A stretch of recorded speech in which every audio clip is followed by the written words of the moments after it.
the panoptic present, Orwellian hegemony in modern Western democracies, the epistemological inversion from coercive dictatorship to volitional hegemony. In 1949, George Orwell sketched a vision of the future that became the 20th century's ultimate cultural warning. He imagined an iron-fisted state called Oceania, where every movement was logged, every word weighed, and every stray thought punished by physical annihilation. For decades, Western societies looked outward, policing physical borders and guarding traditional civic institutions against the arrival of a centralized, totalitarian boot. The architectural scale of Orwell's dystopia was constructed upon the raw exercise of state power. The grey ministries rising over London, the brute violence of the thought police, and the explicit physical enforcement of political dogma. We spent the latter half of the 20th century looking for these overt signs of systemic enclosure, assuming that authoritarianism would inevitably wear a uniform and speak in the language of unmediated command. However, authoritarianism did not conquer the West through military invasion, coercive state decrees, or violent revolution. Instead, it was delivered by commercial courier, packaged in minimalist consumer electronics and eagerly unboxed by its subjects. We did not build walls to keep the watcher out. We paid premium subscriptions to invite the watcher in. The structural vulnerability of modern Western citizens lies precisely in this volitional adoption, where the citizens of Oceania face the threat of the labor camp or political liquidation for refusing to look at the telescreen. The contemporary Western citizen actively seeks out the latest iteration of tracking hardware. The traditional paradigm of top-down tyranny has been inverted, replaced by a soft hegemony that operates through consumer desire and technological dependency. To understand the mechanics of this modern landscape, we must reconcile Orwell's text with Michel Foucault's analysis of Jeremy Bentham's Panopticon. In Discipline and Punish, Foucault observed that power operates most effectively when it is invisible yet omnipresent. In a panoptic architecture, an inmate must live under the assumption that they might be watched at any given second, though they cannot verify when the gaze of the warden is explicitly fixed upon them. The consequence of this structural arrangement is profound. The inmate internalizes the gaze of the authority, choosing to police their own behavior to avoid potential punishment. In 1984, the telescreen represented the physical manifestation of this panoptic gaze. Winston Smith notes the absolute necessity of living under the assumption that every sound he made was overheard, and except in darkness, every movement scrutinized. In contemporary Western society, this panoptic architecture has been completely environmentalized. It is no longer a distinct, clunky object mounted on a wall. It is seamlessly embedded within the social, financial, and digital infrastructure of daily life. The modern citizen cannot simply opt out of this digital architecture because doing so has been made synonymous with opting out of modern civic existence. To reject the digital gaze is to forfeit access to modern employment, online banking, digital communication networks, and the baseline public services necessary to navigate the contemporary state. Thus, compliance is achieved not by the threat of physical confinement, but by the systemic threat of social exclusion and economic isolation.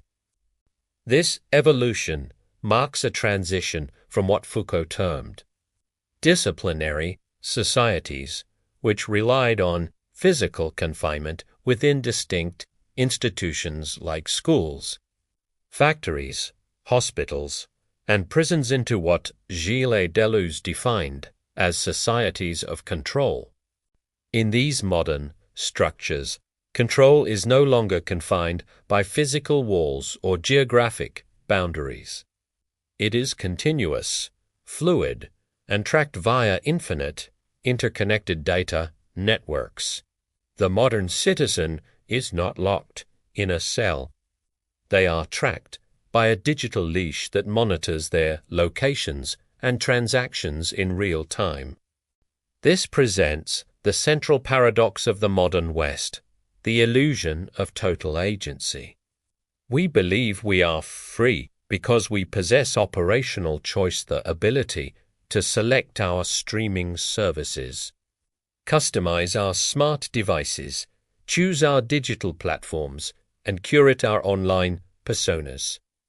Yet, this choice is superficial. The parameters of our decisions are pre-programmed by algorithmic architectures designed to maximize platform engagement, extract behavioral data, and maintain systemic equilibrium. The modern subject is granted absolute liberty within the confines of the consumer marketplace, provided they do not attempt to question or escape the underlying structure of data extraction itself. We are free to navigate the maze, but we are not free to leave it. To deeply understand this inversion of hegemony, one must look to the theoretical foundations laid by Antonio Gramsci, specifically his concept of cultural hegemony.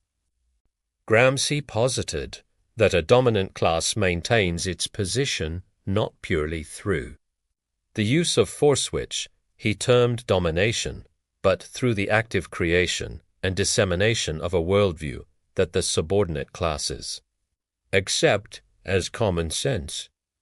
This is what separates modern Western soft despotism from the overt horrors of Oceania. In 1984, the state apparatus spent immense energy wrestling with the stubborn remnants of bourgeois individuality. In contrast, modern hegemony operates by shaping the very desires, aspirations, and definitions of reality that the citizen uses to evaluate their life. The genius of this soft hegemony is that it fundamentally alters the focus of control. In classical totalitarian regimes, the subject feels the weight of the state as an opposing force. In the modern West, the system functions by aligning its institutional goals with the personal ambitions of the individual. The consumer marketplace does not demand obedience. It promises liberation, identity creation, and absolute self-expression through the purchase of tracking infrastructure. The consumer marketplace does not demand obedience. It promises liberation, identity creation, and absolute self-expression. By framing the purchase of tracking infrastructure and the digital surrender of privacy as acts of modern self-realization, the corporate-state alliance ensures that the populace becomes the primary engine of its own enclosure. Dissent is not violently suppressed. It is commodified, packaged as a lifestyle aesthetic, and sold back to the public on digital platforms. This structural alignment creates an environment where traditional modes of political resistance are rendered ineffective. When power does not present itself as an adversarial force, the individual struggles to find a clear target for their political grievances. If a citizen feels alienated, hyper-surveilled, or economically precarious, the system points to their personal choices, their level of digital optimization, or their lack of adaptability within the flexible labor market. The political problems of institutional overreach and structural exploitation are systematically transformed into personal problems of anxiety, management, emotional resilience, and lifestyle adjustments. Constantly Krajaslow, internal decay while preserving its external, formal appearances. Elections are held, public debates occur, and the vocabulary of liberty is invoked at every level of institutional life. Yet, the systemic boundaries of what is possible are fiercely policed by technical and financial architectures that remain entirely outside the democratic process. The populace is encouraged to participate in a highly visible theater of partisan conflict, while the underlying networks of data extraction, corporate monopolization, and state intelligence gathering continue to expand without democratic oversight. This is the ultimate triumph of volitional hegemony, a society that remains structurally enclosed while its subjects genuinely believe they are exercising absolute freedom. In 1984, surveillance served a purely political function, the preservation of party power through absolute, enforced conformity. The inner party did not care about profit or economic optimization. Their interest was the raw, unadulterated exercise of power over the human mind and body. In contrast, the modern West has pioneered a mutation of this surveillance model, privatizing and commercializing the tracking apparatus through what Shoshana Zuboff terms surveillance capitalism.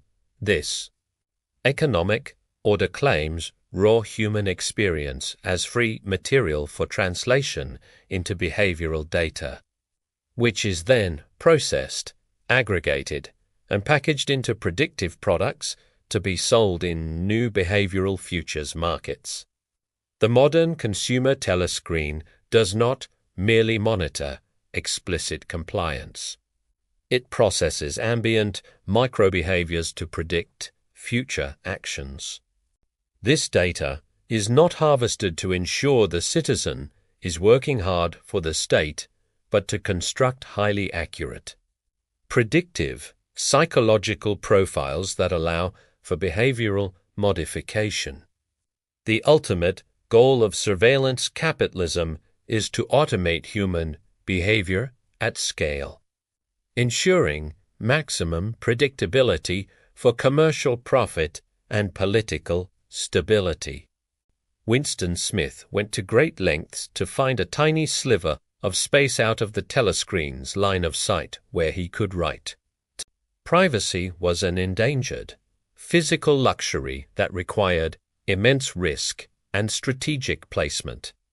Today, the modern Western home has no blind spots. We have voluntarily populated our intimate sanctuaries with always-on, listening devices, smart appliances, interconnected security cameras, and biometric wearables. These devices do not wait for explicit commands. They must constantly process local acoustic and environmental data to detect voice prompts or motion cues. The legal and technical distinction between local processing and cloud transmission remains fluid, easily bypassed by automated software updates, evolving corporate privacy policies, or state-directed subpoenas. This commercial surveillance apparatus does not exist in isolation from state power. Rather, it operates in a symbiotic public-private partnership. The ultimate realization of Oceania's Ministry of Love is found in the collusion between private technology monopolies and Western intelligence alliances such as the Five Eyes network.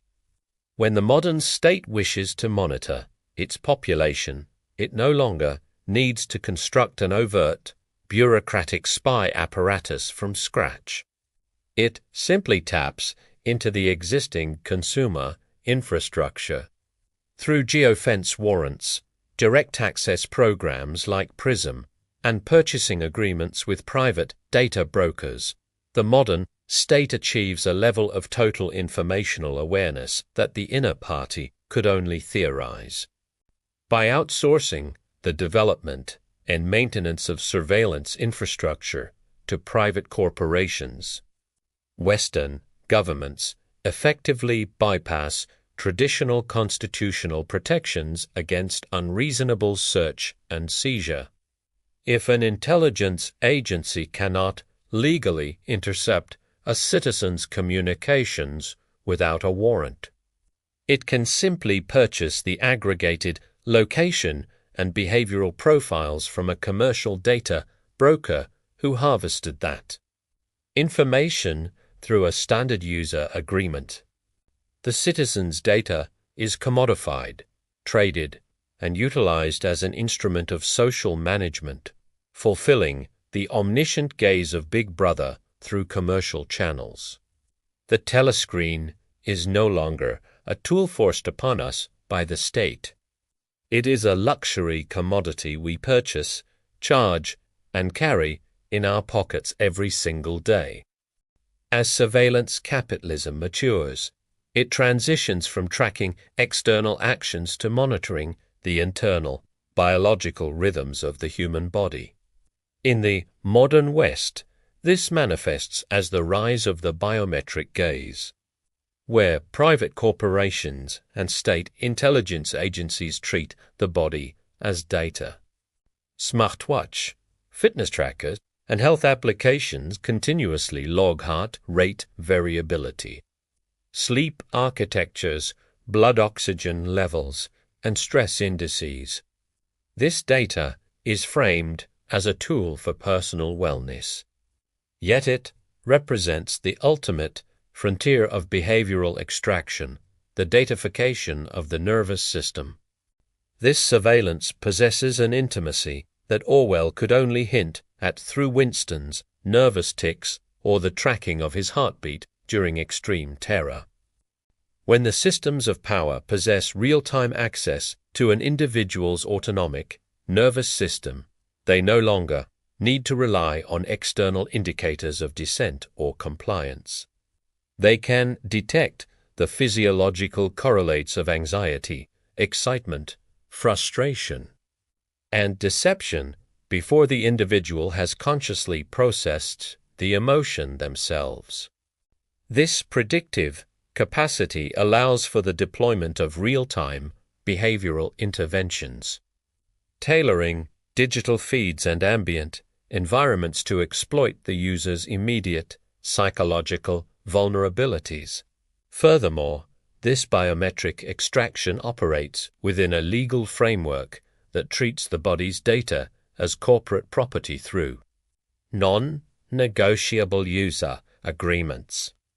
Citizens surrender the rights to their genetic profiles, facial topology, and biological signatures in exchange for access to consumer technologies. This data is subsequently aggregated into massive, centralized databases that can be accessed by law enforcement agencies utilizing facial recognition software, predictive policing models, and automated threat assessment systems. The physical self is translated into a digital signature that can be tracked across both digital networks and physical public spaces. The consequences of this biometric enclosure extend far beyond targeted marketing campaigns. When the human body is fully integrated into the surveillance architecture, the traditional concept of an internal sanctuary disappears. The individual can no longer hide their thoughts or emotional states behind a neutral facial expression or a compliant public demeanor. The body becomes an involuntary witness against the self. Feeding data into algorithmic models that classify level of risk, reliability, and utility. The ultimate goal of Newspeak in 1980 was to make thought crime conceptually impossible by systematically removing the vocabulary required to express dissent. As the philologist Syme explains to Winston, the language is being cut down to the bone so that the range of consciousness is narrowed, leaving no words in which to express subversion. If the word freedom is stripped of its political meaning and reduced to describing the absence of physical restraint, intellectual and political liberty cease to exist as abstract concepts. In the digital West, a parallel linguistic degradation occurs under the banner of optimization, platform monetization, and automated content moderation. On contemporary digital platforms, the rules of permitted vocabulary are dictated not by a central ministry of truth, but by proprietary algorithms engineered to keep content advertiser-friendly and politically safe. This corporate pressure has forced the rise of algospeak, a vernacular born entirely out of the need to bypass automated censors. Users self-censor, substituting complex human concepts with infantile euphemisms to avoid algorithmic demonetization, suppression, or shadow banning. Words related to historical conflicts, mental health crises, or systemic political critiques are replaced by altered spellings or sanitized variations. The machine actively shapes how human beings express trauma, political resistance, and collective grief, flattening the linguistic spectrum to maintain platform monetization. This automated policing functions as a decentralized, corporate-driven version of Orwell's Ministry of Truth, rather than issuing public decrees banning specific ideas. The platform simply adjusts the algorithmic visibility of specific terms.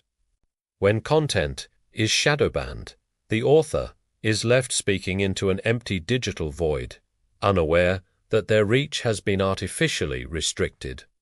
The boundaries of acceptable thought are established not by explicit ideological arguments, but by the quiet suppression of heterodox language, by forcing public discourse into a sanitized, corporate vocabulary.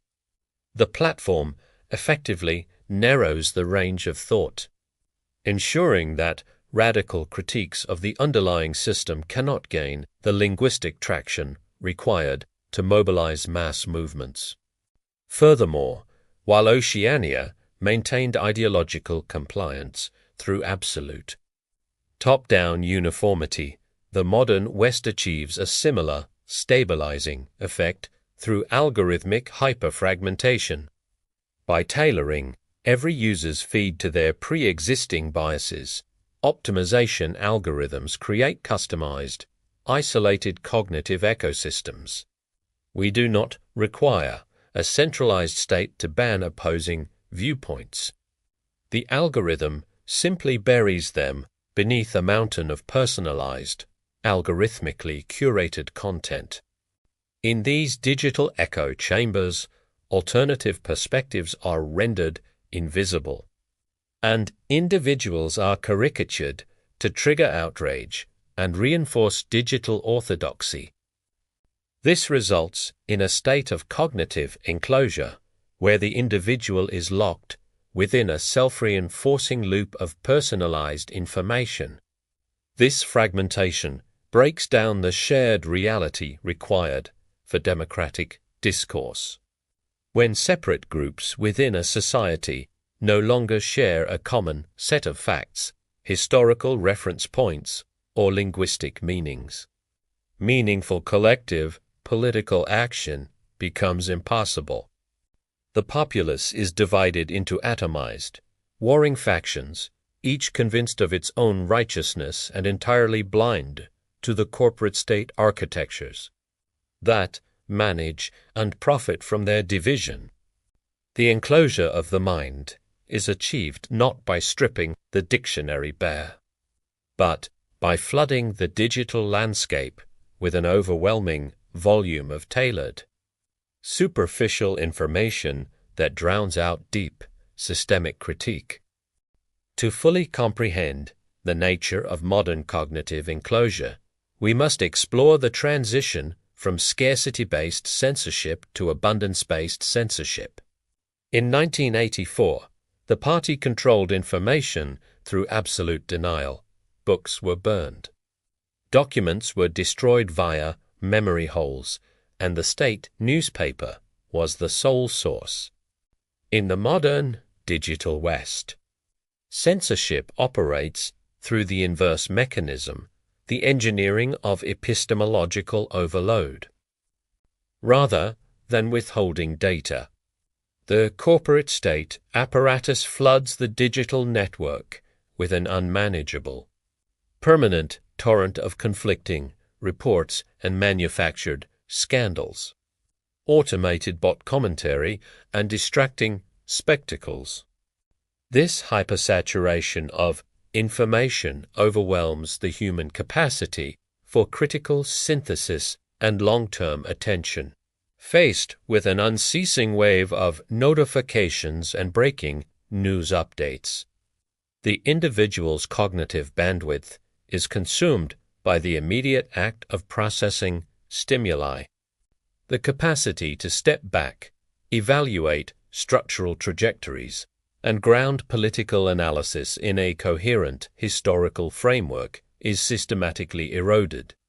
The citizen is left in a state of cognitive exhaustion, unable to distinguish between high-value investigatory journalism and algorithmically amplified disinformation. Crucially, this architecture produces what media theorists describe as infinite discomfort, because the digital public square is optimized for engagement. It prioritizes content that triggers visceral emotional reactions like fear, moral indignation, and social anxiety. The user is kept in a permanent state of psychological duress, consuming narratives of impending disaster, societal collapse, and irreconcilable cultural warfare. This structural discomfort functions as a powerful tool of domestic pacification. An exhausted and overloaded population lacks the endurance required to construct sustained resistance to the complex corporate and bureaucratic systems governing them. Censorship in the modern West is therefore not an act of subtraction, but an act of addition. The truth is not hidden behind a state curtain. It is buried beneath an ocean of algorithmic white noise. When every viewpoint can find a simulated platform and every piece of evidence can be countered by an amplified counter-narrative, the public square loses its capacity for structural critique. The citizen retreats into hyper-individualized cynicism, leaving society to the technocratic elite who control the data pipes.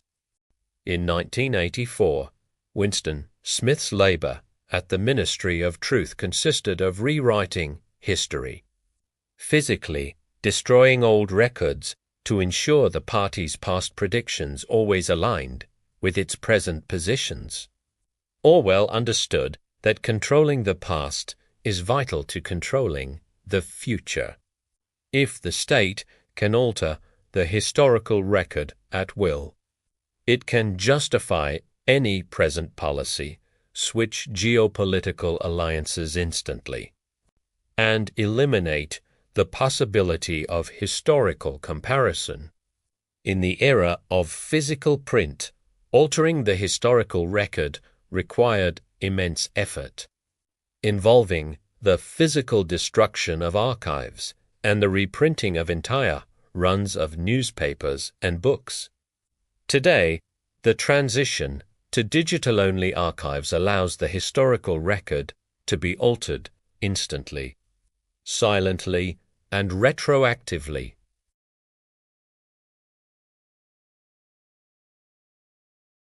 Headlines, articles, and video footages are routinely modified on central servers under the guise of editorial updates, correcting errors, or reflecting contemporary standards. The original text disappears completely, leaving no physical trace of the edit. This dynamic architecture creates a state of perpetual presentism, where history is no longer a stable anchor, but a malleable resource constantly reshaped to serve the political and economic needs of the current moment. The digital public square possesses no permanent memory. It is a rolling feed that can be updated or deleted with a single command from the entities that control the servers. This malleability of the present and past has culminated in a profound epistemological crisis, the complete dissolution of objective reality. Generative artificial intelligence and deepfake technology have democratized the fabrication of truth. When photorealistic video, high-fidelity audio, and historical documentation can be seamlessly synthesized at scale, the consequence is not merely that citizens believe lies, but that they cease to believe in the existence of verifiable truth altogether. This is the ultimate tool of authoritarian convenience, if the public cannot trust the evidence of their own eyes and ears. They must default to whoever holds the structural power to dictate the dominant narrative. Winston Smith reflects on the ultimate command of the party to reject the evidence of your eyes and ears. In the contemporary West, this command is enforced by the hyperreal saturation of synthetic media. When any evidence can be dismissed as a deepfake or misinformation, the baseline of shared historical truth disappears. The collapse of historicism leaves the modern citizen stranded in a hyperreal present, unable to ground their analysis in a stable past. Without a reliable history, the populace cannot evaluate the long-term trajectory of state power, leaving them vulnerable to systemic control. The transition to ephemeral digital hosting has created what historians identify as the archival void. In a print-dominated culture, the dispersion of physical books, newspapers, and pamphlets across thousands of independent libraries and private collections acted as a natural safeguard against the wholesale alteration of history. To erase an event or rewrite a speech required an impossible logistical operation. In the modern era of cloud-based storage, the global knowledge infrastructure is concentrated within a tiny handful of corporate server farms and centralized digital repositories. This concentration grants the entities that manage these servers an unprecedented capacity for cultural and historical deletion. When a platform changes its content policies, historical archives that have stood for decades can be rendered inaccessible with the stroke of a key. This deletion does not leave the charred remains of a book burning. It leaves absolutely nothing. The URL returns a standard error code, the search index is adjusted, and the event effectively ceases to exist within the active memory of the digital network. The public is left completely unaware that a historical record has been removed, as there are no physical traces left behind to mark its disappearance. This structural precarity is exacerbated by the continuous commercialization of historical archives. Major academic journals, newspaper records, and historical databases are held behind expensive corporate paywalls, restricting public access to primary source documentation. The baseline citizen is forced to rely on secondary, algorithmically prioritized summaries provided by search engines and automated language models.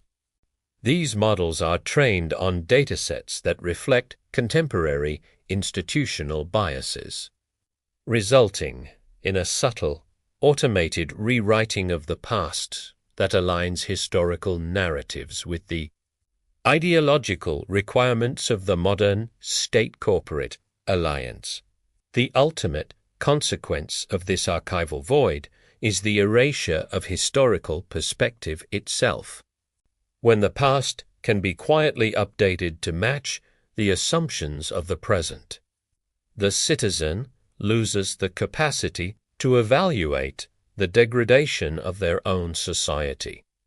When the past can be quietly updated to match the assumptions of the present, the citizen loses the capacity to evaluate the degradation of their own society.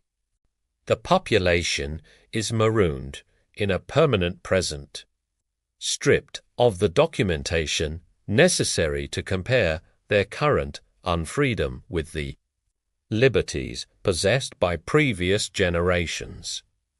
To prevent the emergence of class consciousness and collective resistance, the party in 1980 utilized the 2 minutes hater daily.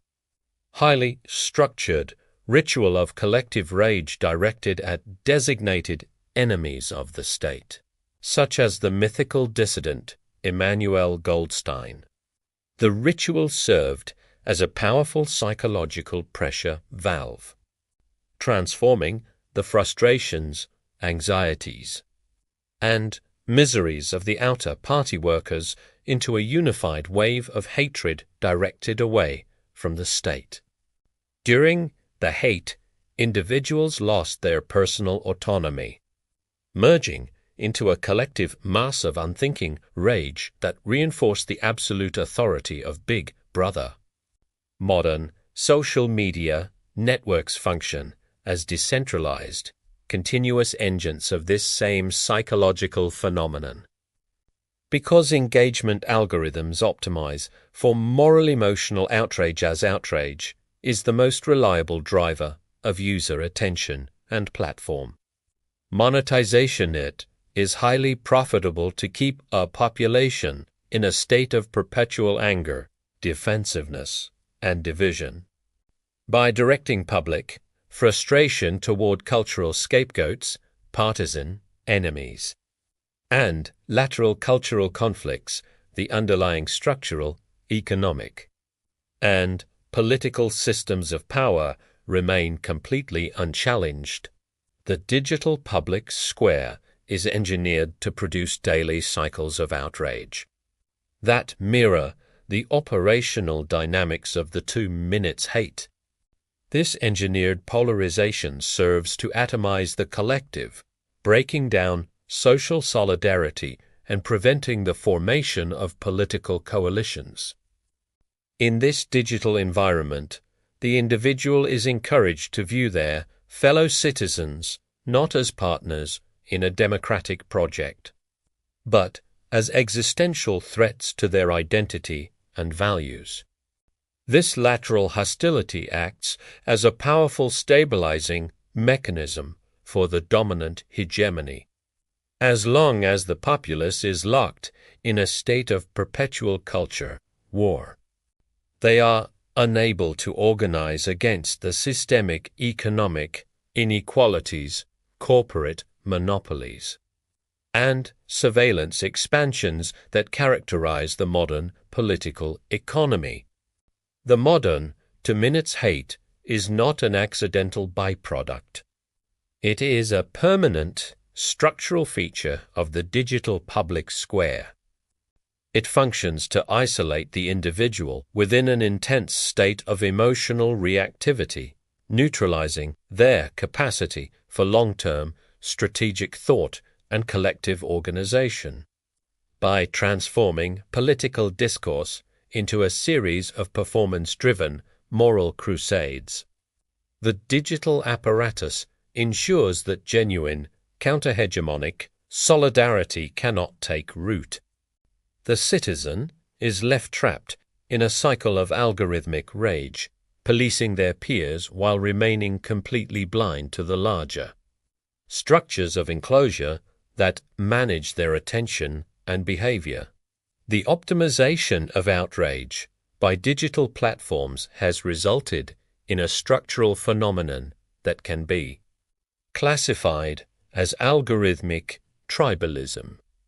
By clustering users into hyperspecific, ideologically pure digital enclaves, the system maximizes platform engagement while systematically dismantling the shared civic ground required for broad social movements. These digital tribes are fed a continuous stream of curated content that highlights the worst actions, statements, and characteristics of their political rivals, creating a self-reinforcing loop of moral superiority and intense external hostility. This tribalization represents a highly effective mutation of traditional divide-and-rule strategies. Historically, ruling elites had to deploy active state agents, media campaigns, and legal barriers to prevent working-class solidarity across cultural or geographic lines.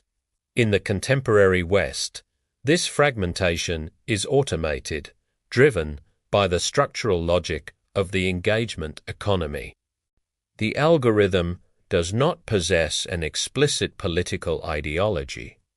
It simply tracks that users stay on the platform longer when they are presented with content that triggers moral outrage against an outgroup. The economic imperative of the platform aligns with the stabilizing needs of the ruling elite, automatically fracturing the public into warring factions. Consequently, the palastre latal solidarily destroyed. When individuals view their immediate neighbors as ideological enemies, the potential for collective action against shared economic or political exploitation disappears. A population consumed by the symbolic struggles of the digital arena cannot organize a unified strike, challenge corporate tax evasion, or demand the dismantling of mass surveillance systems. The structural inequalities of the modern political economy are shielded from critique by a permanent wall of horizontal hostility. The energy that should be directed upward at the architectures of power is expended laterally against other segments of the working class. Furthermore, this algorithmic tribalism thoroughly distorts the nature of political identity. Identity is no longer grounded in shared material conditions, geographic communities, or collective workplace struggles. Instead, it is reduced to a curated collection of digital consumption habits, platform aesthetics, and adherence to specific algorithmic dogmas.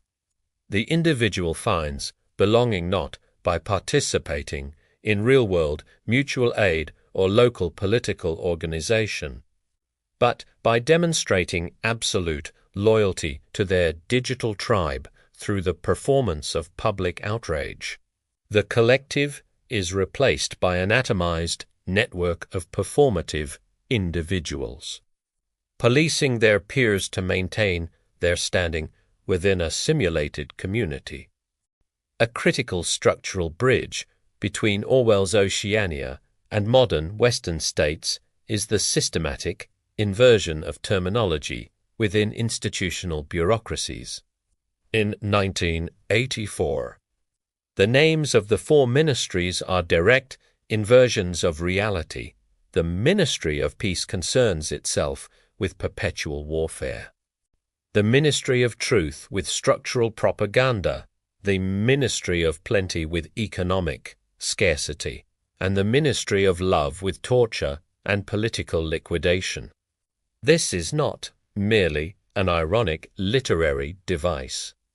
It represents the absolute integration of doublethink within the administrative state, forcing the population to accept contradictory realities as a demonstration of ideological loyalty in contemporary Western governance.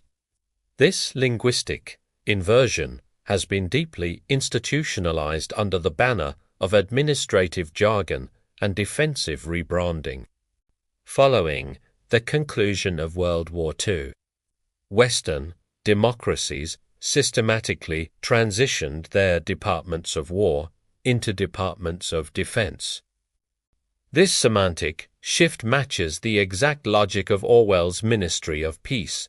It frames permanent military expansion, global interventionism, and structural defense spending not as proactive imperialism or force projection, but as inherently reactive, peaceful stabilization. Modern conflicts are rarely declared as formal wars, which require constitutional oversight and democratic debate, but are instead classified as overseas contingency operations, peacekeeping missions, or targeted kinetic interventions. This bureaucratization of conflict detaches the violent reality of global force projection from civilian consciousness, utilizing administrative language to manufacture passive domestic consent. Similarly, domestic agencies tasked with surveillance and intelligence are routinely housed under departments like Homeland Security or Public Safety. The expansion of intrusive surveillance is introduced through terms like threat mitigation, community safety initiatives, or predictive policing. By framing the systematic erosion of privacy as a protective measure, the state apparatus effectively neutralizes public resistance, forcing the citizen to accept their own enclosure as the necessary price of personal security. When Western states implement fiscal policies that result in the reduction of public services, healthcare, infrastructure, and social safety nets, these actions are introduced via euphemisms such as structural adjustments, fiscal consolidation, or efficiency optimization. The citizen is conditioned to accept the ongoing degradation of their immediate socio-economic environment by associating it with terms that imply corporate progress and fiscal responsibility.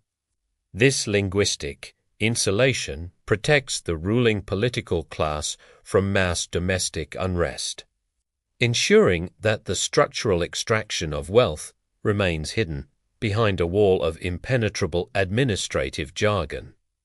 Beyond the inversion of political terminology, the modern West undergoes a profound linguistic restructuring through the colonization of language by bureaucratic vocabularies.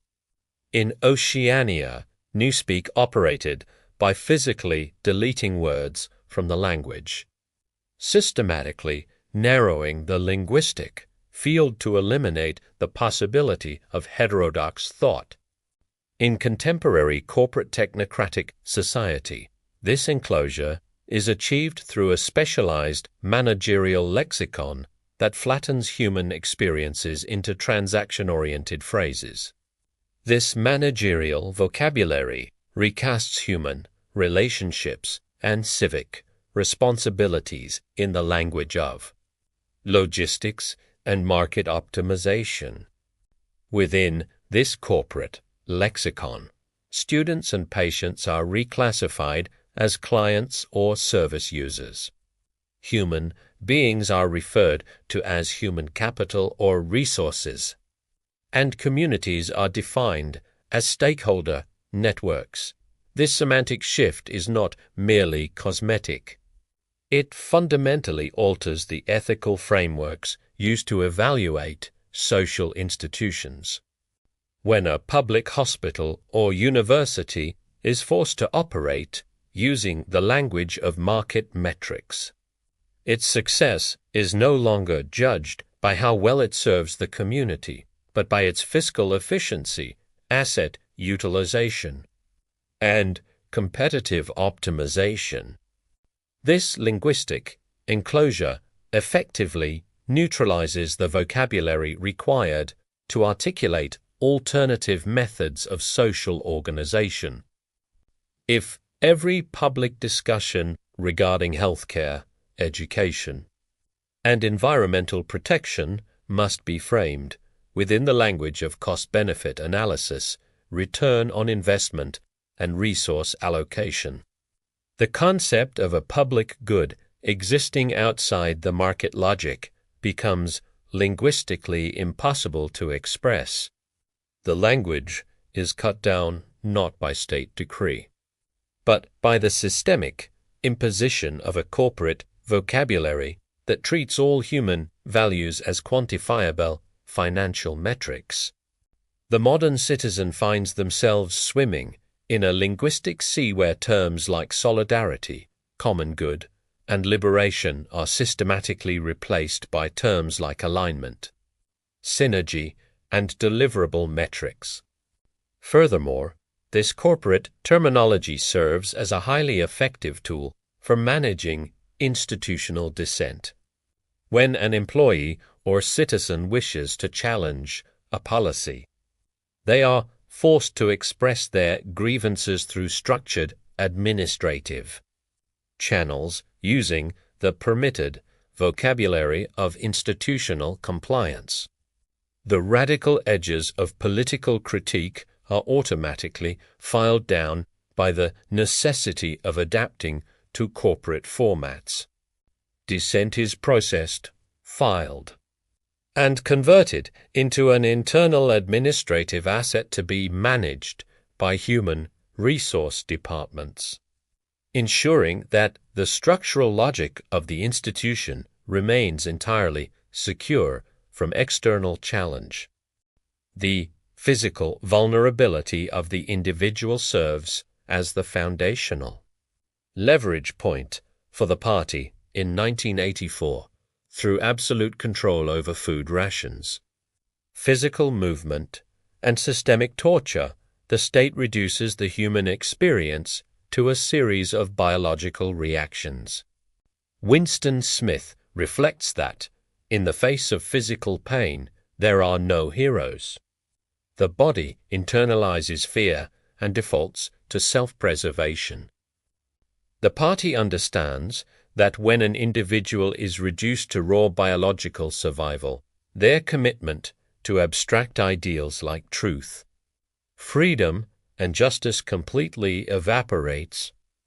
Modern Western governance has increasingly discovered how to use biological anxiety and public health crises as mechanisms for expanding authority and ensuring compliance.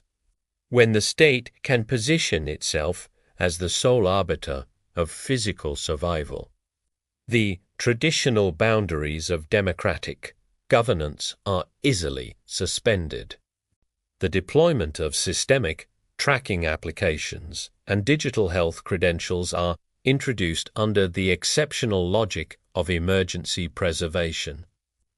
While these measures are framed as temporary interventions to counter immediate threats, their underlying technical infrastructure, biometric tracking, centralized verification, and spatial restrictions remains permanently embedded within the state apparatus. This transition matches the philosophical framework of Giorgio Agamben's theory of the state of exception. Agamben posits that modern sovereign power establishes itself by creating emergency scenarios, where the standard legal framework can be legally suspended to protect the state. Once the public internalizes a permanent state of biological anxiety, they actively demand the restriction of their own liberties for safety. The corporate-state alliance capitalizes on this psychological shift, ensuring that the tracking networks, digital check-ins, and biometric identification models deployed during crises are repurposed to serve standard commercial and policing functions during times of relative stability. The normalization of the exception represents the ultimate refinement of soft totalitarianism. The state does not need tanks to clear the streets. It simply broadcasts a narrative of vulnerability, utilizing the citizen's own fear as the primary mechanism of enforcement. By transforming public health and safety into matters of national security, the state apparatus creates an environment where dissent is framed not merely as political disagreement, but as a direct threat to the physical survival of the community. This biopolitical enclosure completes the panoptic architecture, ensuring compliance by targeting the absolute baseline of human experience, the survival of the physical body. To fully grasp the contemporary deployment of biological anxiety, we must look to Foucault's lectures on biopolitics and biopower. Foucault conceptualized biopower as the mechanisms through which the modern state regulates, manages, and exercises control over human bodies and populations. It marks the historical transition where the sovereign's power is no longer defined by the right to take life or let live, but by the calculated power to foster life or disallow it to the point of death. In the modern West, this biopolitical management is achieved through the optimization of public hygiene, risk assessment profiles, and the continuous monitoring of the health metrics of the population. Under this biopolitical regime, the state and its corporate partners construct an idealized definition of the sanitized, hyper-optimized body. Health is no longer treated as a personal condition, but as an institutional obligation and a metric of civic utility. The individual who fails to maintain their health metrics, who refuses to participate in automated screening protocols, or who rejects pharmaceutical interventions is framed as a biological risk to the collective body politic. This biological framing allows for the deployment of punitive measures such as increased insurance premiums, structural exclusion from public spaces, and intense social stigma without ever needing to invoke explicit political reasons. This sanitization of the social body serves as a powerful instrument for neutralizing political assembly. When public gatherings, protests, and community spaces can be restricted under the banner of biological contamination or epidemiological security, the physical mechanics of democratic resistance are systematically dismantled. The state can dissolve a political movement by declaring its physical presence a public health hazard, dismantling the mechanics of resistance. The citizen internalizes this fear, viewing their peers not as potential political allies, but as vectors of infection and risk. The ultimate achievement of this biopolitical enclosure is the creation of the completely atomized, insulated individual. the citizen is encouraged to retreat into a sanitized, technologically mediated bubble, interacting with the world exclusively through digital screens and touchless transactions. Real human contact, with all its unpredictable biological and social complexities, is reframed as an inherent danger. By substituting physical community with sterile digital interactions, the corporate-state alliance eliminates the geographic spaces where solidarity has historically been forged, ensuring that the populace remains isolated, compliant, and deeply dependent on the institutional networks that manage their survival. In the taxonomy of Oceania's social structure, the party operates on a foundational axiom. Proles and animals are free. This pronouncement underscores an essential truth regarding authoritarian governance. Absolute surveillance and ideological policing are reserved exclusively for those who possess the structural capacity to disrupt or challenge the administrative machinery. The vast majority of the population, the proles, are left to wallow in a calculated state of intellectual neglect. They are systematically flooded with low-grade distractions, commercial sports, sensationalist journalism, and pornography prole feed. By reducing the lower classes to a state of baseline material preoccupation and intellectual complacency, the inner party eliminates the risk of organic, mass working-class rebellion without wasting surveillance assets on them. Modern Western network architectures have perfected the distribution of contemporary prole feed. The hyperoptimization of infinite scroll interfaces, algorithmically recommended short-form media loops, and digital notification systems function as a highly advanced form of psychological pacification. The contemporary citizen is subjected to a permanent barrage of dopamine-inducing stimuli engineered to erode cognitive endurance and prevent sustained critical contemplation. This structural distraction achieves the same outcome as Orwell's crude cultural engineering.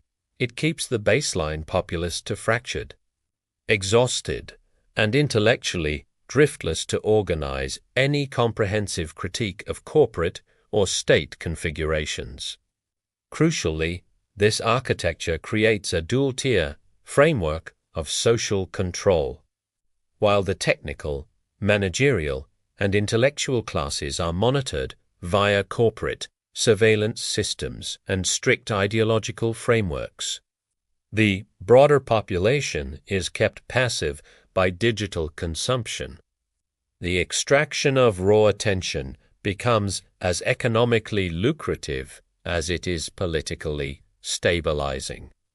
A population immersed in short-form entertainment, sports wagering platforms, and manufactured viral spectacles lacks the focus to read dense legislative text, track long-term geopolitical shifts, or challenge economic policies. Proletarian disregard is no longer achieved via material deprivation, but through the deliberate engineering of systemic attention deficits. This structural neglect relies heavily on the commodification of desire. In 1984, the state maintained control by suppressing standard human instincts, redirecting that suppressed energy into aggressive nationalist fervors. Modern Western hegemony operates through an inverse strategy, the hypersatiation of base desires. By facilitating instant, transactional access to food delivery services, commercial goods, explicit digital entertainment, and gamified finance apps, the system diffuses the socio-economic frustrations that historically drove revolutionary movements. the modern prole is not starving. They are hyperstimulated, atomized, and structurally incapable of threatening the ruling class. The expansion of digital prole feed has culminated in the modern West in the gamification of economic indigence. As structural economic changes such as automation, offshoring, and the financialization of real estate reduce the baseline population's access to stable employment and generational wealth, the corporate-state alliance deploys hyperstimulating digital environments to mask this material decline. The traditional Roman strategy of panem et circenses bread and circuses is upgraded into a digital, interactive format that occupies the time and mental energy of the precarious working class. This digital circus operates through the gamification of everyday survival. Low-income individuals are funneled into speculative digital microeconomies, ranging from high-risk day trading and cryptocurrency speculation to mobile gaming ecosystems that promise cash payouts. These platforms mimic the psychological dynamics of traditional gambling, leveraging unpredictable rewards to keep users in a state of continuous attention engagement. The individual spends hours navigating digital interfaces, chasing small financial rewards or virtual status tokens, completely distracted from the systemic extraction of wealth occurring within their physical community. Simultaneously, the consumption of entertainment is algorithmically tailored to match the user's economic status, providing a cheap substitute for material well-being. When access to physical property, high-quality nutrition, and leisure travel is restricted by stagnant wages, the digital platform offers high-fidelity simulations of these experiences. Virtual reality environments, open-world video games, and lifestyle streaming feeds allow the individual to consume the aesthetic of wealth and mobility without ever possessing the material assets. The simulated experience satisfies the user's aspirations, reducing the likelihood of political unrest born out of economic frustration. This digital pacification effectively transforms the nature of working-class leisure time. Leisure is no longer a space for family gathering, community organization, or intellectual enrichment. It is an optimized zone of data extraction and behavioral management. By ensuring that the lower economic strata are permanently locked into digital feedback loops, the hegemony guarantees that the material decay of urban centers, the collapse of public infrastructure, and the erosion of the social safety net do not trigger a unified political response. The contemporary prole is too absorbed in their digital tasks and algorithmic spectacles to notice the systematic dismantling of their economic future.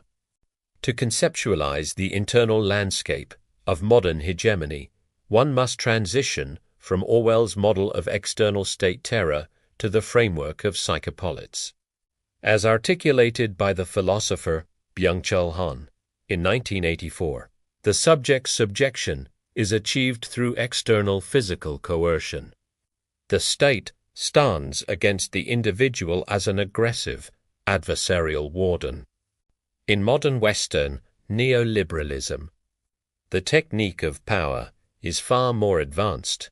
The subject voluntarily internalizes the mechanisms of domination, mistaking their own systemic exploitation for personal freedom and self-actualization.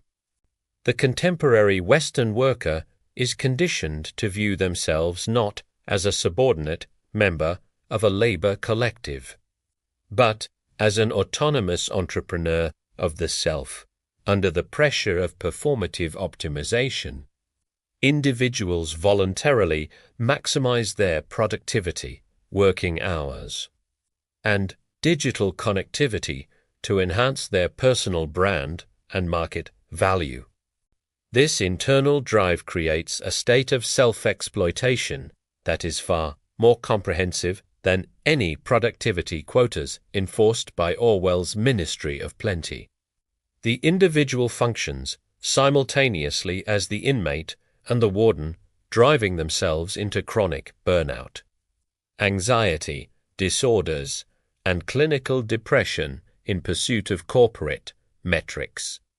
In this psychopolitical reality, the traditional spaces of class struggle are neutralized. If an individual fails to achieve financial security or falls behind in the socio-economic hierarchy, the blame is directed entirely inward. The system convinces the subject that their failure is a consequence of insufficient personal drive, flawed optimization, or inadequate resilience. By psychologizing structural economic inequalities, the hegemony insulates itself from structural critique. The anger that should be directed at monopolistic corporate consolidation, stagnant wages, and the erosion of public infrastructure is transformed into internal self-reproach.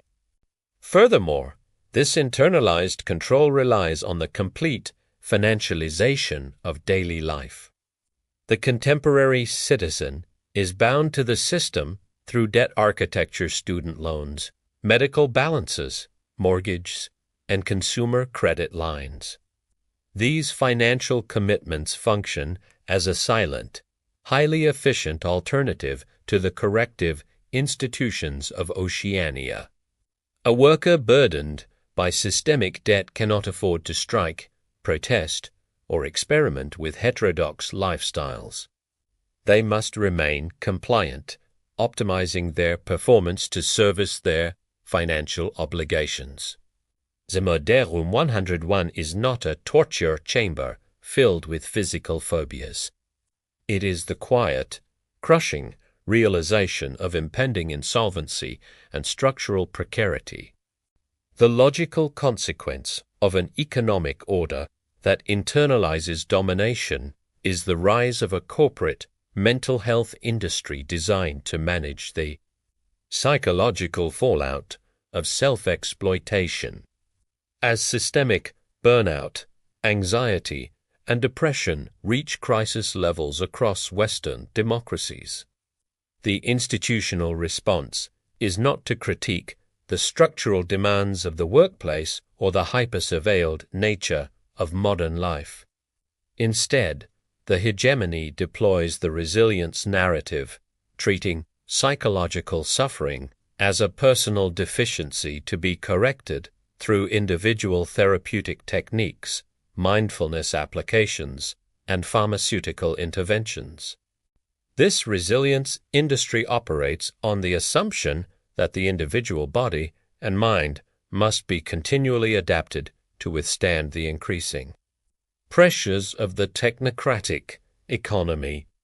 Corporate wellness programs instruct workers on how to build cognitive resilience, optimize their sleep cycles, and manage stress through breathing exercises, effectively reframing systemic exploitation as a lifestyle challenge.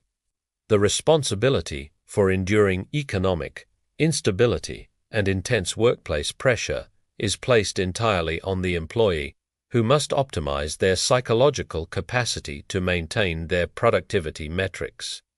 This weaponization of wellness functions as a highly sophisticated form of social control.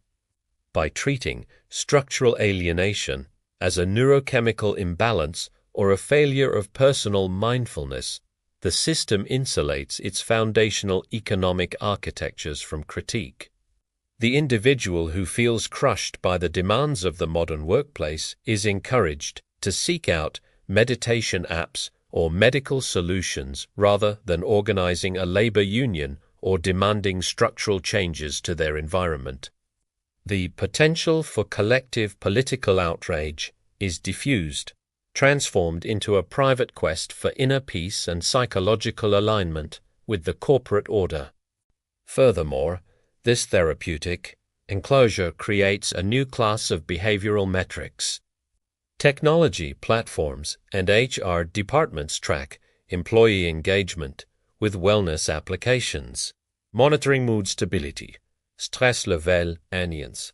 The internal psychological state of the individual becomes an asset to be measured, logged, and managed by the corporate hierarchy. The employee must not only perform labor, they must perform emotional and mental alignment, demonstrating that they possess the psychological durability required to function within the hyper-accelerated corporate apparatus. The structural transformations within the modern labor market provide the physical mechanics through which these psychopolitical dynamics operate. In 1984, labor was organized around rigid, centralized industrial and bureaucratic architectures. Workers gathered in massive complexes like the Ministry of Truth, where physical oversight was maintained by direct managerial presence and wall-mounted telescreens. In the modern West, the traditional workplace has been dismantled, replaced by the digital enclosure of the gig economy and remote labor tracking software.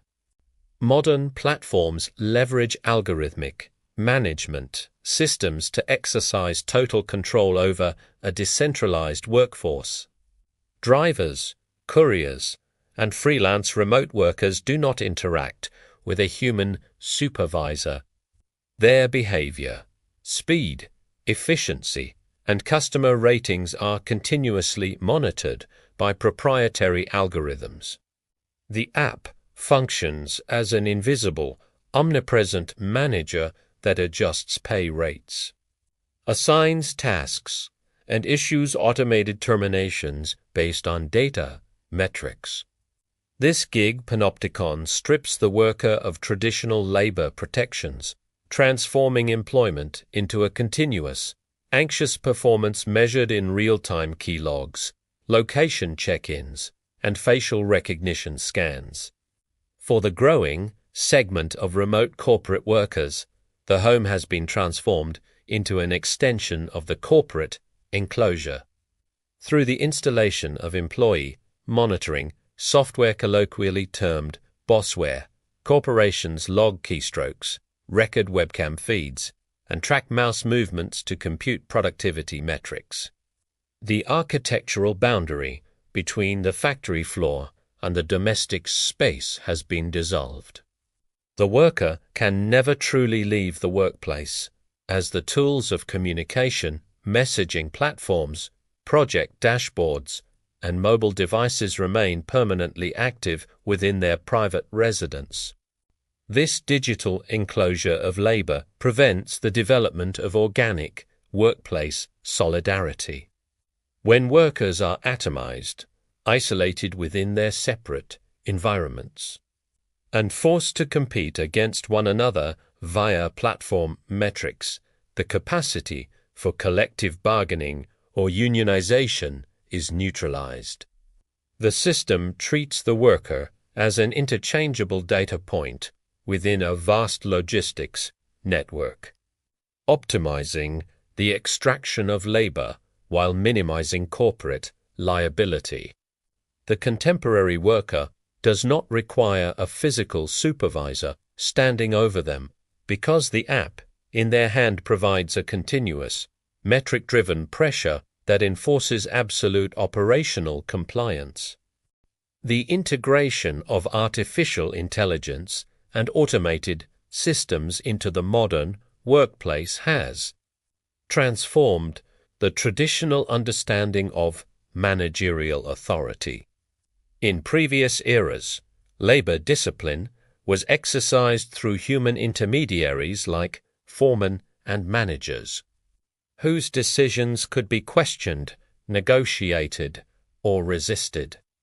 In the modern technocratic economy, authority is increasingly delegated to algorithmic, disciplinary regimes that operate behind a screen of mathematical objectivity and technical efficiency.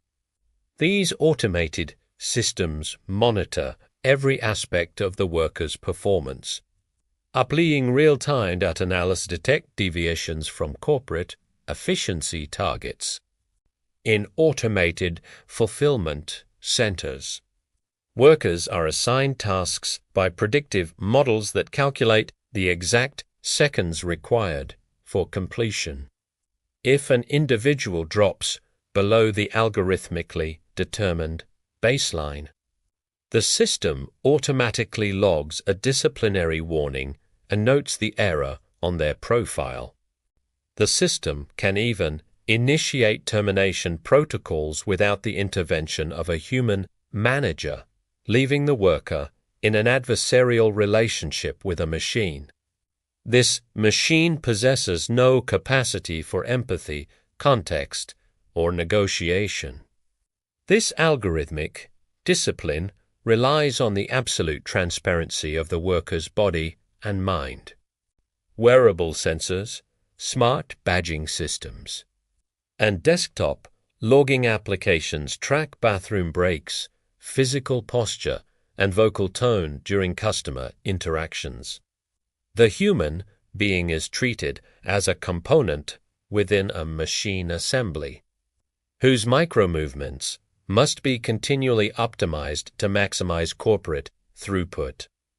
Any attempt to introduce human variation or resist the pace of production is flagged by the system as a technical error to be corrected.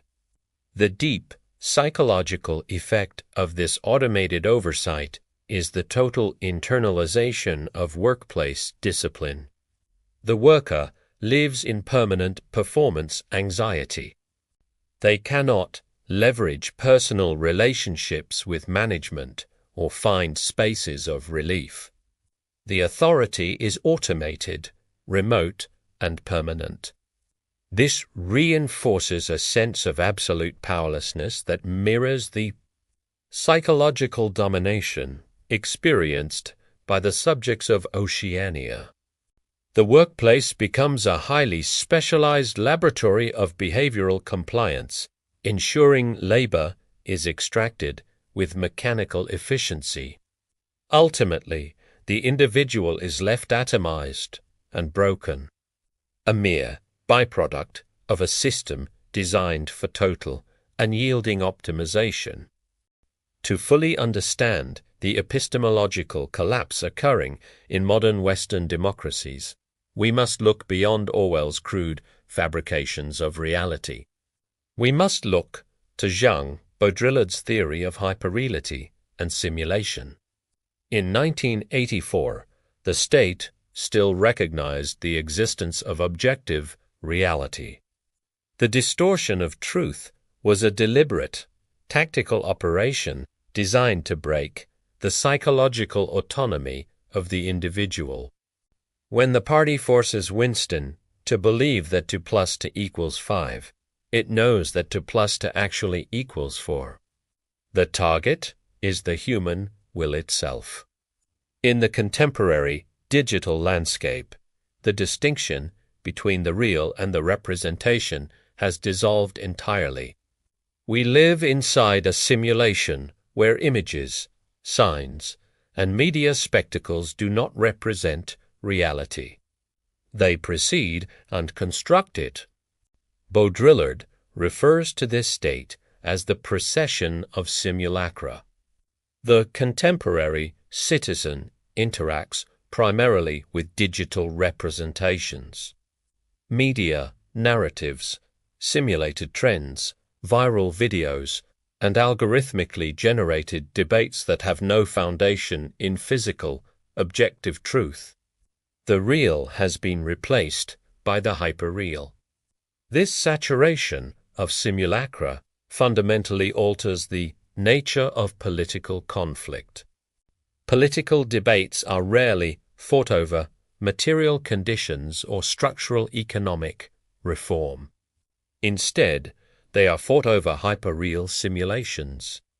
Media scandals, curated cultural controversies, and symbolic gestures optimized for algorithmic distribution distract the population. The public square is transformed into an ongoing theater where simulated spectacles distract from the expansion of state corporate power. The citizen becomes an audience member, evaluating political reality based on the emotional resonance of the simulation rather than the material reality of their environment. Generative artificial intelligence accelerates this process toward its logical conclusion. When text, audio, images, and video can be produced instantly by automated models, the production of simulacra becomes infinite. The digital network is flooded with synthetic content designed to mimic human expression and historical documentation. Faced with an overwhelming torrent of simulated information, the human mind loses its cognitive anchor. The public defaults to a cynical, detached skepticism, assuming that everything is potentially simulated. In this state of epistemological exhaustion, the capacity for democratic self-governance collapses entirely, leaving the structural execution of power to the technocratic administrative state. As hyperreality isolates the citizen, society enters what Baudrillard terms the desert of the real. In this condition, the material world with its decaying urban structures, ecological instabilities, and structural economic displacements is obscured by a vibrant, permanent layer of digital signs and simulated events. The political landscape becomes entirely media-centric, where the performance of governance replaces the execution of meaningful public policy. Political leaders operate as brand managers, navigating media, spectacles, and digital controversies to maintain their visibility within the simulation. This politics of the spectacle neutralizes radical movement by converting genuine structural demands into symbolic consumption. When a public movement arises to demand real economic reform or the limitation of state authority, the digital apparatus processes the movement, stripping it of its material demands and converting it into a viral aesthetic. The radical concepts are transformed into corporate marketing campaigns, symbolic platform gestures, and celebrity endorsements. The system absorbs the energy of dissent, neutralizing its threat by incorporating it directly into the simulation. The citizen is left consuming the sign of resistance while their material conditions remain entirely unchanged. Consequently, public policy becomes a series of simulated solutions designed to address hyperreal crises. Legislative initiatives are drafted not to solve material infrastructure issues, but to generate positive media cycles and satisfy algorithmic trends. The administrative state expands its authority by manufacturing crises within the simulation, leveraging media narratives to justify new regulatory frameworks, surveillance capabilities, and economic distributions. The populace, locked inside the hyperreal loop, evaluates the effectiveness of these policies based on their symbolic presentation, completely detached from their long-term material consequences. The desert of the real represents the absolute insulation of power from external challenge. When reality itself has been replaced by a network of corporate-managed simulations, the capacity to conceptualize an alternative system disappears. The citizen cannot locate the boundaries of the enclosure because the map has replaced the territory. The digital network provides a totalizing environment that defines what is reasonable, what is real, and what is possible, ensuring that the structural foundations of the state-corporate alliance remain entirely secure from the populace. While the modern West has historically critiqued Western media depictions of foreign social credit systems, it has quietly engineered its own decentralized, corporate-driven equivalent through the financialization of citizenship. In Oceania, access to resources, housing, and social mobility was dictated by political standing within the party apparatus.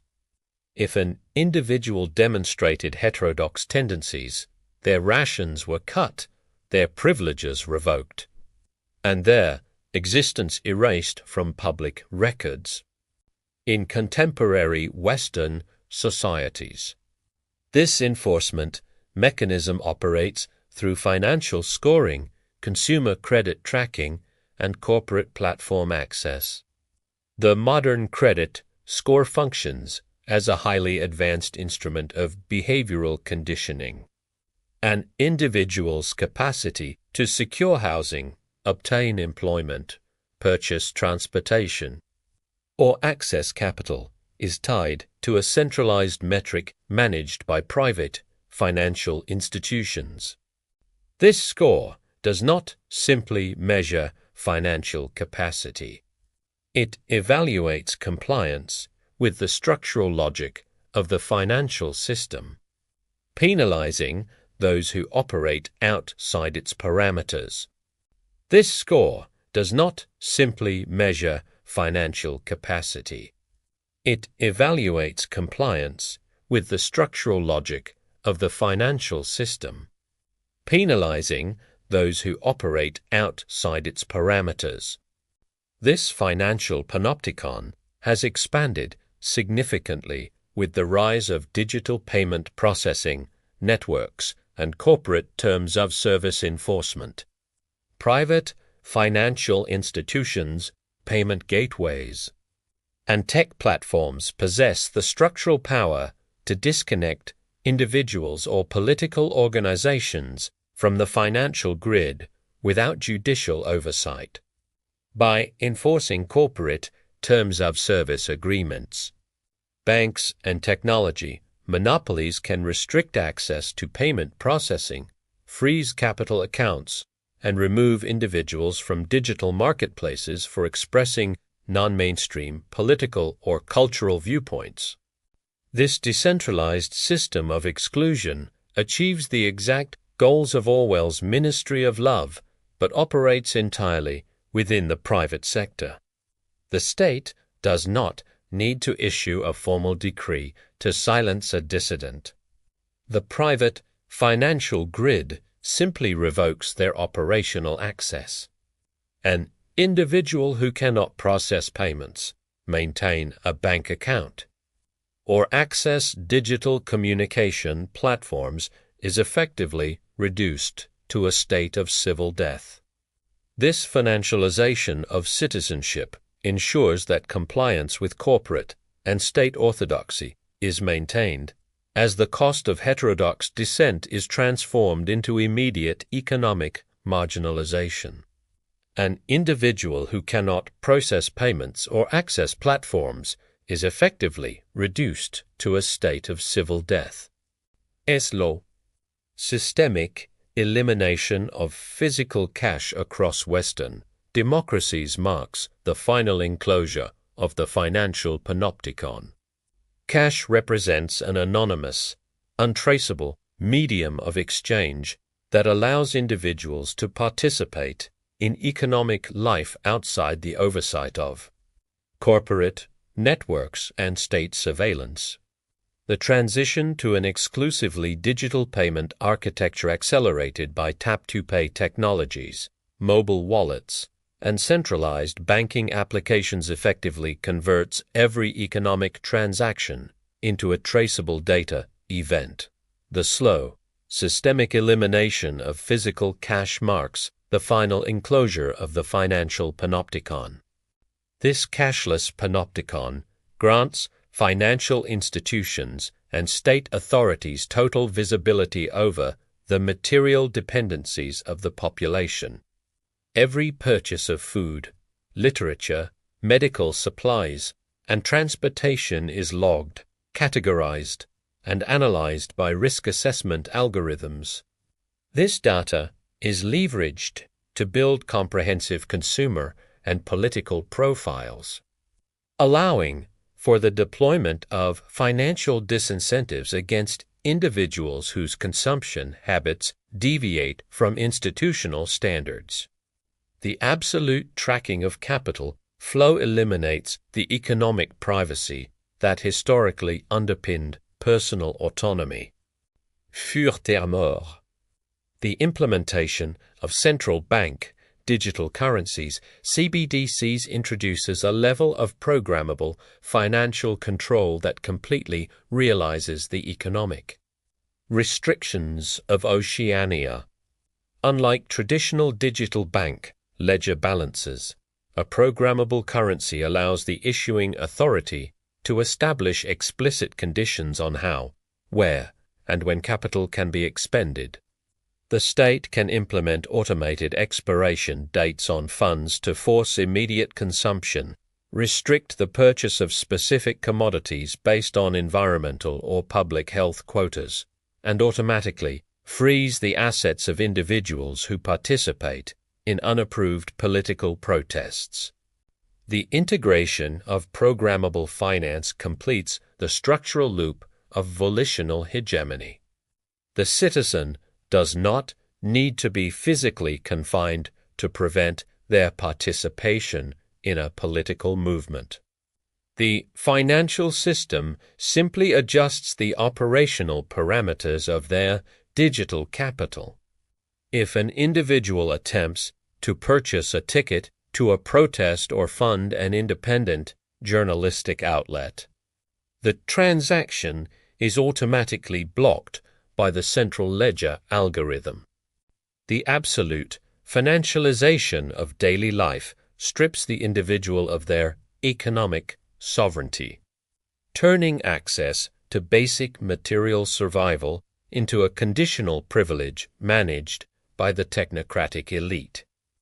The expansion of digital, financial, and behavioral panopticons is justified by an ideology that philosopher Herbert Marcuse defined as technical rationality.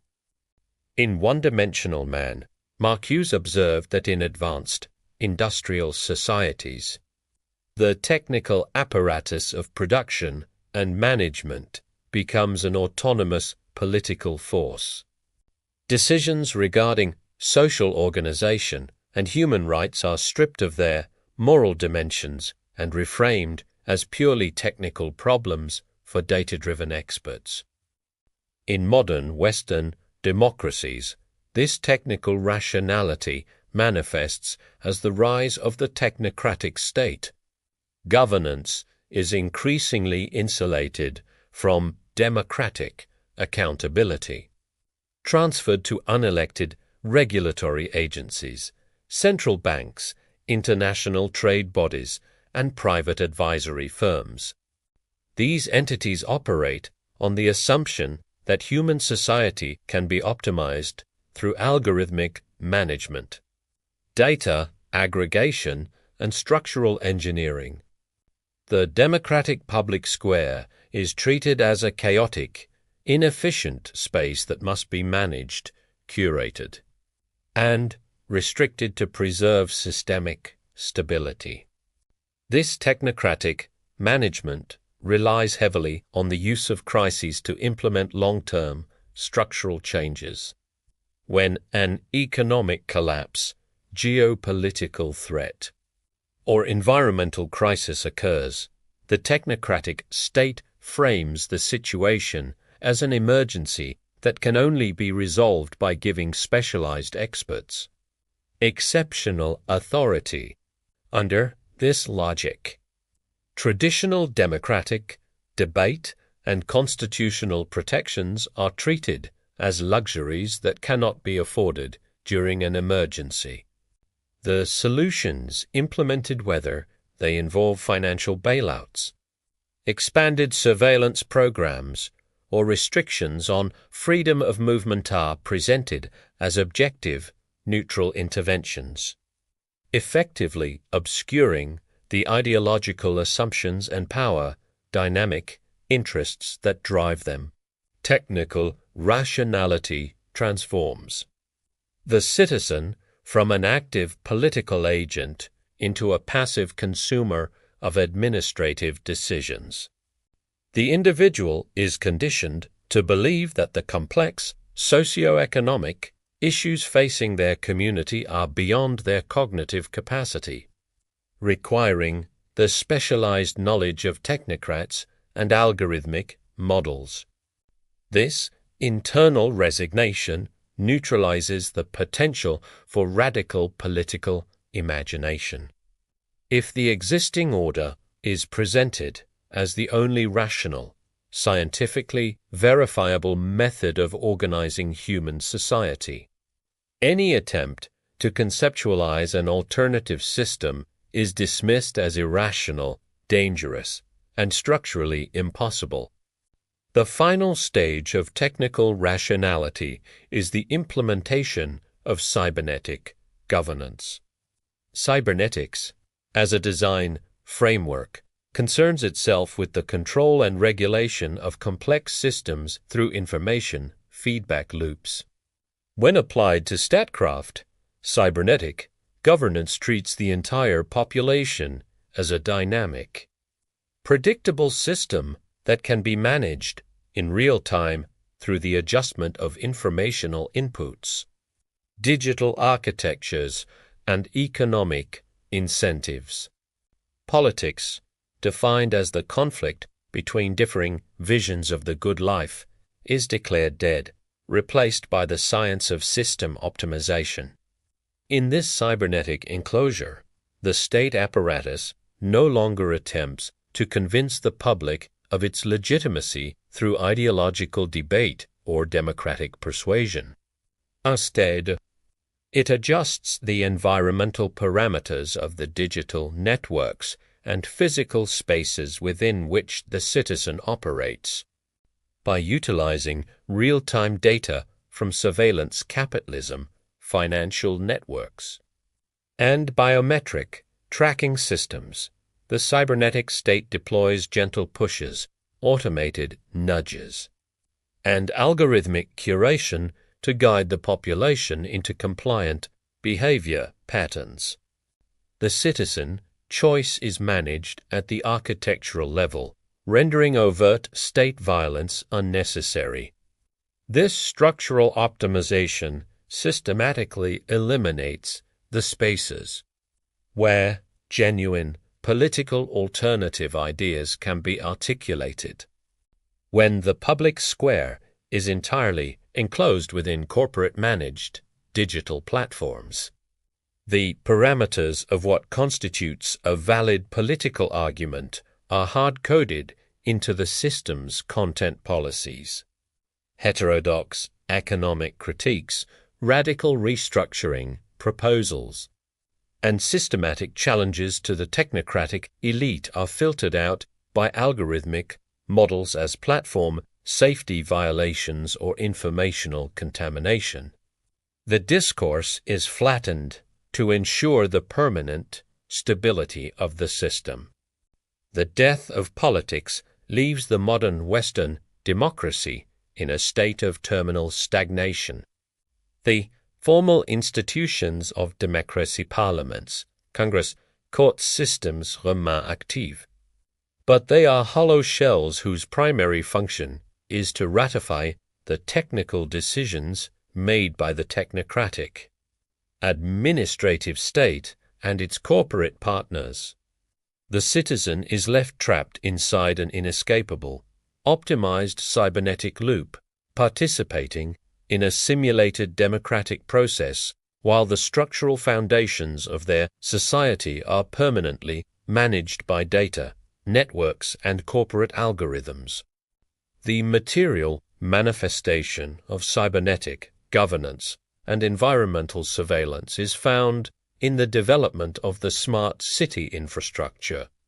Across Western urban centers, the physical landscape is systematically retrofitted with interconnected digital grids. Censor, automated camera, networks, and ambient listening posts. This spatial transformation is introduced under the banner of municipal optimization, offering reductions in traffic congestion, rapid emergency response times, and increased energy efficiency. However, the structural reality of the smart city is the total datafication of physical public space. Every step taken down a municipal street, every vehicle movement across a transit corridor, and every public interaction is logged and analyzed by centralized administrative systems. Automated license plate readers, facial recognition pillars, and biometric tracking sensors map the spatial trajectories of the population in real time, eliminating the physical anonymity that historically served as a shield for civic dissent. Public space is converted into a highly controlled corporate enclosure. This spatial tracking operates in deep coordination with predictive policing models. By analyzing historical crime statistics, real-time location data, and demographic information, algorithmic systems assign risk scores to specific geographic blocks and individual citizens. Law enforcement assets are dynamically deployed based on these predictive outputs, resulting in the continuous surveillance and harassment of low-income and marginalized communities. The technology does not eliminate human bias. It institutionalizes it within an objective, mathematical structure, shielding systemic police overreach from judicial and public scrutiny. Algorithmic systems assign risk scores to geographic blocks and citizens, institutionalizing human bias within an objective, mathematical structure. Furthermore, the smart city architecture introduces the capability for dynamic spatial exclusion. Through the integration of automated transit turnstiles, smart street locking systems, and digital access portals, the administrative apparatus can physically restrict the movement of targeted individuals or groups without manual intervention. The city itself becomes an execution tool. If a social risk score drops, the infrastructure can deny access to transportation and buildings. If an individual's profile indicates participation in unapproved political assembly, or if their decentralized social risk score drops below institutional thresholds, the urban infrastructure can automatically deny them access to public transportation networks, municipal buildings, and commercial zones. The physical city itself becomes an execution tool of the panoptic state, enforcing behavioral compliance through the automated restriction of human movement. When confronted with the scale of this digital panopticon, contemporary Western discourse often emphasizes hyper-individualized solutions, digital detoxes, deleting social media accounts, or purchasing basic dumb phones. However, these are consumer-level responses to systemic, structural crises. One cannot solve a collective political problem through individual consumer choice. Turning off a personal device does not dismantle the global data broker industry, nor does it repeal the mass surveillance laws that govern the digital public square. To challenge the modern panopticon, we must move beyond individual survival strategies and focus on systemic, collective resistance. Genuine resistance to the modern telescreen requires a collective reclamation of technological and linguistic sovereignty. This begins with the development and adoption of decentralized, open-source alternatives to corporate digital monopolies, bypassing the centralized choke points of surveillance capitalism. It requires robust legislative frameworks that treat personal data not as a tradable commodity, but as an inalienable human right. Furthermore, it demands the rebuilding of physical spaces and offline institutions that foster real human solidarity, free from algorithmic curation. We must create digital commons that are owned and governed by the public, rather than private monopolies driven by the extraction of behavioral surplus. Winston Smith ultimately failed because he allowed the party to conquer his inner life, culminating in his psychological capitulation in Room 101. The final battleground of the 21st century is the boundary of our own minds. To seek nuance over outrage, to preserve complex language in an age of automated simplification, and to insist on historical truth in a post-truth world are no longer merely lifestyle choices. They are the frontline defenses of our humanity. The telescreen is watching, but our response to its gaze remains our own. The final battleground of the 21st century is the boundary of our own minds. The telescreen is watching, but our response remains our own.